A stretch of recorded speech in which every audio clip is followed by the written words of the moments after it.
What is good, guys? SolgrOnly here from Sports Nerd Web with this week's episode of Sports Nerd Web Weekly. This week is actually going to be a pretty heavy PlayStation episode with PlayStation Experience wrapping up just over this weekend. I'm actually recording this a couple days later than I usually do. It's been another busy week at work, so today's actually Thursday. As you know, I normally record and post these on Tuesday. So, with that being said, let's get right into it. First, I'll mention the new since Destiny is the game that I mainly create content for. Obviously, I create content for other games, but Destiny is kind of like my home, my base, my main game. So we'll get started with what Bungie announced at the PlayStation Experience. They finally announced the Sparrow Racing League. There was before. First of all, I want to mention before the event, there was a lot. I even made a video about it. There was a lot of rumors going around. A lot of the community wanted them to finally unveil Destiny 2. Uh, I didn't. I knew that wasn't going to be the case. I don't think we're going to be seeing anything regarding Destiny 2. Most likely not until E3. Maybe April. E3 isn't until June, so maybe April. Hopefully, we have some kind of April update or whatnot. But that's neither here nor there for now. But they did finally announce the Sparrow Racing League that's going to be starting. They're actually calling it the Dawning, their winter event. It's going to be running from December 13th to January 3rd. With that is, like I said, the Sparrow Racing League is going to be coming. There's going to be 2 new tracks, so that brings a total of 4, counting the 2 that they had last year. The 2 new ones is going to be on Mercury and one on Earth. And I got to give Bungie credit because the only thing that they had really said about Sparrow Racing League this year before the PlayStation Experience was that it was going to be bigger than it was last year, and it definitely seems like it is going to be bigger because they're also bringing a few strikes back. There's going to be Omnigul and Nexus. Yeah, that's the other one I'm thinking of. They're bringing 3 back. I can't remember what the other one was, but I remember there's Omnigul and Nexus that they're going to be bringing back. I did hear something that maybe it was Tanix or something. I think it's actually going to be Sebified. So that's going to be really interesting to see. They're also going to be introducing strike scoring. So when you're running strikes in the heroic playlists and the nightfalls and stuff like that, you're going to be seeing like a scoring system, kind of like that you see like in the Prisoner of Elders or kind of like in the Crucible. So you'll be seeing like awards and scoring and stuff like that happening. So that's going to breathe some new life into strikes. It's going to give the community a reason to start running strikes even more. Even for ones that are even for players that are maxed out, like why not jump in there and just kind of see what the scoring's like. You can, if you're running the strikes, with your buddies on a fire team with your clan, you can. I'm imagining that you could probably run these strikes and compete, at the end, see who has the highest scores and stuff like that. So it's definitely going to be really interesting to see how this new strike scoring plays out. Now, the strike scoring isn't going to be just for the Dawning event. Once the Dawning event wraps up on January 3rd, it will stay in the game. Same thing with the Sparrow Racing League. You're actually going to be able, once the event wraps up on January 3rd, the Sparrow Racing will stay in the game. It will be in the private matches section of the game. There's also going to be like small gifts every single day you log in. Supposedly there's going to be like these small gift packages that you can get. And then for the 3 weeks that the event's running, every Tuesday on reset, there's going to be like a bigger gift. Every week on reset, there will be a package. I believe you either get it at the Eververse or the Postmaster. It's probably going to be right in there at the tower. Is kind of the impression that I have. One thing I did hear, I can't remember what podcast I was listening to today, or else I'd give credit to it. I really wish I remembered what one it was. But they mentioned that we are finally going to get a skeleton key drop rate buff. Finally. See, me personally, as I said before, since I don't really play with the clan really, I I don't really run raids, so I do run a ton of strikes since that there is the automatic matchmaking built into it. So I do run a ton of strikes, and I out of all the strikes I've ran, I literally maybe only had maybe 4 tops skeleton skeleton keys drop. So this has been a problem ever since the whole skeleton key mechanic came in with the Rise of Iron expansion. This has been a problem that the community has had.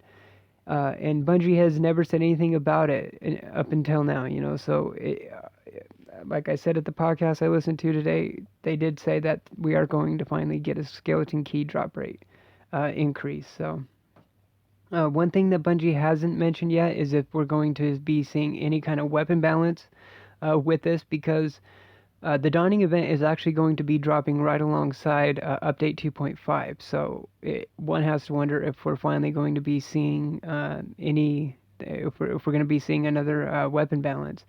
I know a lot of people in the community, me especially, is really hoping to see a primary buff.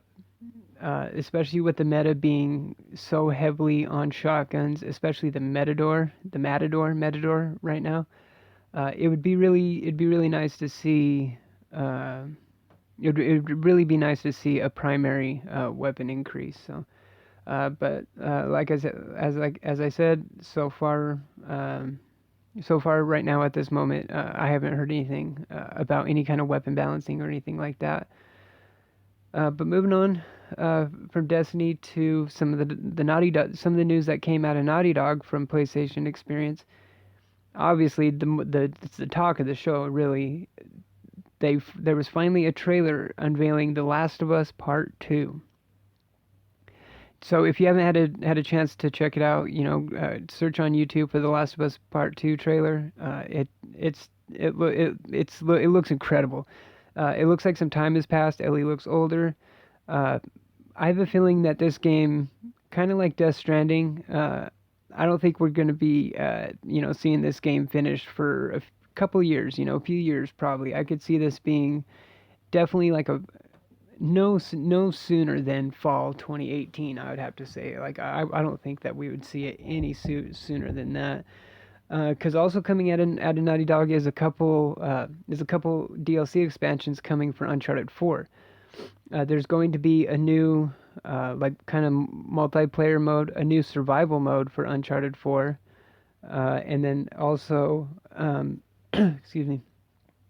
Check out. They also had a trailer for the new single player DLC for Uncharted 4 called The Lost Legacy, and I'm not really sure like where it fits in the timeline, but in the trailer it did feature Chloe Fraser from the second game and Nadine from the fourth one, and it looked like that they were like kind of like working together. Personally, how it kind of looked like that it might be a prequel, that it might take place before the events of Uncharted 4, but I'm not sure. Don't quote me on it. Don't hold me to that. That's just kind of the impression that I got from the trailer. So if you haven't checked out that trailer either, I would just search Uncharted 4: The Lost Legacy on YouTube. Check that out. Uncharted 4 would definitely be my pick for Game of the Year at the VGAs. Overwatch won Game of the Year, which I'm not going to argue. It's a phenomenal game. It deservedly so.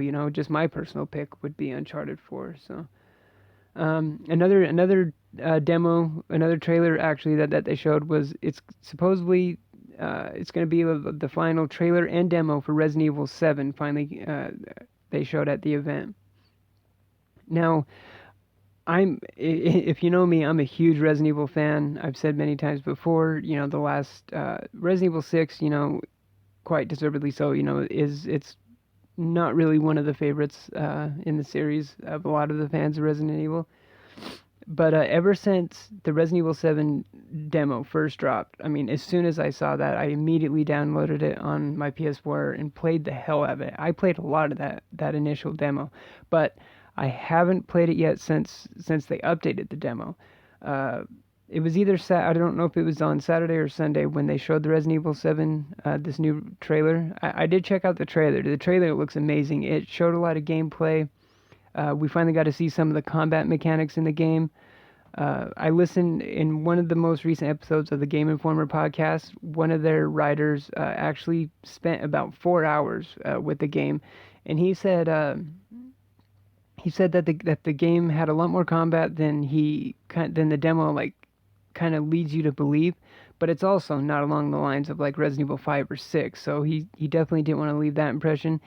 He said it's definitely looking like it's on the right track. He said it was an awesome. The time he spent with the game was amazing. So, Resident Evil 7, I think it's January 24th, I believe, that's going to be dropping. So stay tuned to the channel for around then. Once that, because I'm definitely going to be getting that on day one. I'm sure I'll probably be streaming it, on the channel at twitch.tv/SolgrOnly. As always, I'll link everything in the description below. So. I definitely can't wait for Resident Evil 7. Every time a new full numbered new installment of Resident Evil comes out, I'm giddy like a little schoolgirl. I'm definitely a huge fan of the Resident Evil series, and Resident Evil 7, it's incredible. It looks like it's just such a huge shift for the series. Like, Capcom is pulling a Bungie and definitely listening to their fan base, and because the Resident Evil fan base for a long time has definitely wanted things to change and kind of go back to the survival horror roots, and it definitely looks like that they're doing that with Resident Evil 7. Right, and one last thing I just wanted to note real quick on this week's episode is that the PlayStation 4 finally actually was the top console seller of November. The Xbox had been outselling the PS4 for the last, it was about 3, maybe 4 months. The last few months in a row, for sure. The Xbox One was outselling the PS4, but in November, it looks like that the PS4 did outsell all the other consoles. So, I am wearing, as you can see, an old PlayStation shirt, but I'm not one of those, console tribalist fanboys. I own a PS4 and an Xbox One. I love both equally. So, with the PlayStation experience going on, just this last weekend is the reason why this episode is kind of, is PlayStation heavy. So, but that's going to do it for this week's episode. Thank you for watching. If you liked the video, give it a thumbs up. You can click the logo in the corner to sub to the channel for more content, and we will see you next week. Cheers.